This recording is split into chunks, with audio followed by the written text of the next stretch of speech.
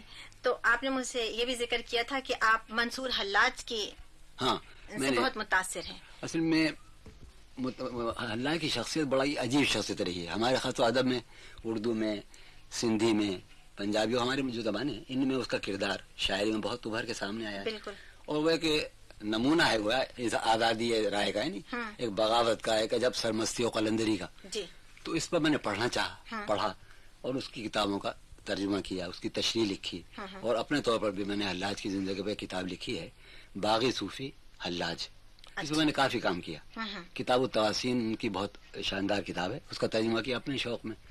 اور ایک حلاج کے بارے میں کتاب ہے جو ان کے ساتھیوں نے چشمدید واقعات لکھے ہیں، اس کا بھی ترجمہ کیا میں نے، اخبار الحلاج. دراصل یہ جو آپ نے بگولوں کے رقص کی بات کی اور گرم موسم آپ کو پسند ہے، پتہ نہیں کیوں میرے ذہن میں فوراً منصور حلاج کا خیال آ گیا.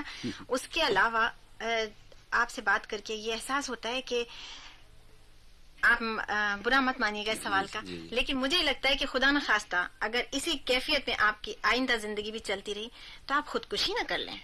ہاں، میں جس اذیت سے دو چار رہتا ہوں، میں رات بھر جاگتا ہوں، ایک ایسی بیماری ہے، میں نے کئی مرتبہ کوشش کی. ہاں بالکل کوشش کی، بس وہ آخری لمحے پر میں پیچھے ہٹ گیا. اور میرا اپنا خیال یہ ہے کہ اگر میں نے منطق اور فلسفہ نہ پڑھا ہوتا، یعنی میری پوری کو ایک زندگی کا طویل حصہ، مثلا میں نے کل تک بھی مطالعہ کیا فلسفے کا کسی زندگی کی طرح، یعنی میری عقلی طور پر تربیت نہ ہوئی ہوتی، عقلیت پسندانہ ریشنلزم، تو میں یقیناً خودکشی کر لیتا. اگر صرف میں شاعر ہوتا، چونکہ کئی مرتبہ آپ کو سنبھال لیا. سوچ بچار کا انداز، غور و خوض کرنے کی ایک عادت جو ہے، اسے کہا بھائی میں نے سوچا کہ جب ایک کام فطرت خود ہی انجام دے گی، آپ کو مرنا ہی ہے جب، تو دوسروں کا کام خود کیوں کر رہے ہیں آپ؟ بالکل. لیکن یہ آخری لمحے پر آتا ہے خیال. 2-3 مرتبہ میں نے، چونکہ میں دوائیں کھاتا ہوں نیند کی، تو فرض کی 2 گولیوں سے نیند آتی ہے، تو اگر میں سوچا کہ 10 کھا لوں اور پاپ کٹے مر جاؤں. نیند کیوں نہیں آتی؟ بس نیند کیوں رات بھر نہیں آتی؟ وہ قصہ یہ ہے کہ عجیب واقع ہوا سن 72 میں میرے ساتھ. جی عرض کروں کیا؟ ضرور. اس زمانے میں اردو بورڈ میں ایک لغت نویس کیسے سے کام کرتا تھا اور اپنے طور پر فلسفے سے متعلق کچھ لکھتا پڑھتا رہتا تھا. تو اردو بورڈ سے میں آتا 1:30 بجے واپس، پھر کھانا کھا کے آرام کرتا تھا. پھر کوئی 3 بجے سے لے کر 6 بجے تک میں فلسفے سے متعلق کچھ لکھتا رہتا تھا. 6 بجے کے بعد غیر ارادی طور پر، یہ سن 72 کی بات ہے، غیر ارادی طور پر میرے اندر ایک سیلاب آتا تھا شاعری کا. ایک غزل، دوسری غزل، تیسری غزل.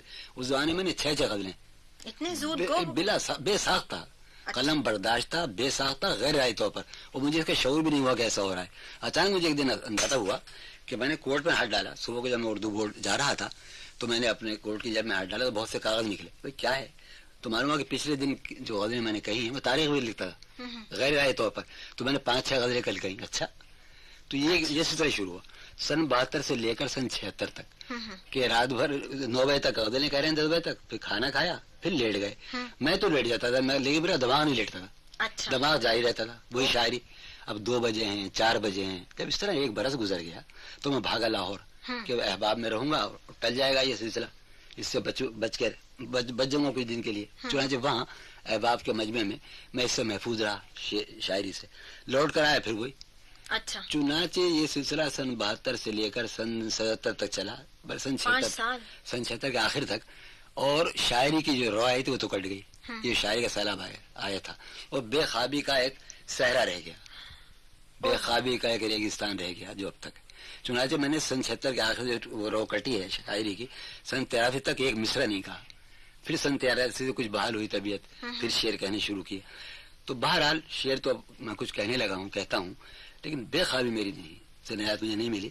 اور میں جو کچھ کرنا چاہتا ہوں میں نہیں کر پاتا. یعنی ایک آدمی ذہنی کام کرتا ہے اور ذہنی پر حملہ ہوا ہے، یعنی بے خواب ذہن کیا کرے گا؟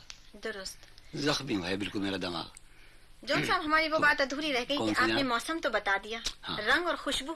جی رنگ اور خوشبو کے بارے میں، خوشبو ہر طرح کی خوشبو اچھی لگتی ہے. یعنی میرے خیال میں خوشبو کو کون پسند نہیں کرے، کیسی بھی خوشبو ہو. اچھا. اب میں اس کا کوئی نام شاید نہ رکھ سکوں. بارہ مجھے خوشبو، پھولوں میں گلاب کی خوشبو، چمیلی کی، سفید چمیلی کی، اور صاحب مجھے اس کی کامنی کی خوشبو پسند ہے. یہ تو یہ ہوا. اور آپ غالب فرما رہی ہیں رنگ. بھائی رنگ کے بارے میں کہنا بڑا مشکل ہے.